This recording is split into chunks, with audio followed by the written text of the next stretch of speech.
Education ட்ரஸ்ட்டுங்கிறாங்க. பொதுவாக நான் chairman of the Tamil Nadu housing board இருக்கிறதுனால, அரசு பொறுப்பில் இருக்கிறதுனால எதுவுமே வெரிஃபிகேஷன் பண்ணி தான் நான் போவேன்.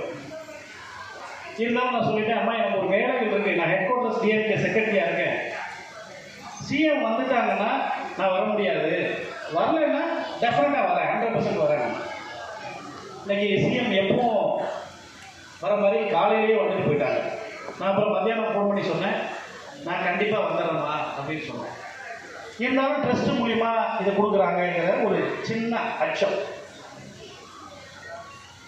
என்ன காரணம்னா, இங்கே வந்து நான் பார்த்த உடனே என்னுடைய நண்பர் ஐஆர்எஸ் நந்தகுமார் சாரை பார்த்தேன். எனக்கு அந்த அச்சமே போயிடுச்சு சுத்தமாக. ஏன்னா ட்ரஸ்ட்டுக்கு பாதுகாப்பு கொடுக்குற நம்பரே வந்தாச்சு. அப்புறமா நமக்கு என்ன இருக்கு? இன்கம் டேக்ஸ் தான் ட்ரஸ்ட்டை ஆராய்ச்சி அதை புளிஞ்சு எடுத்துருவாங்க. ஏன்னா ட்ரஸ்ட்டுங்கிறது இப்போ என்ன எப்படி இருக்குன்னு சொன்னால், தன்னுடைய சுயநலத்துக்காக உருவாக்கப்படுறாங்க நிறைய ட்ரஸ்ட். அது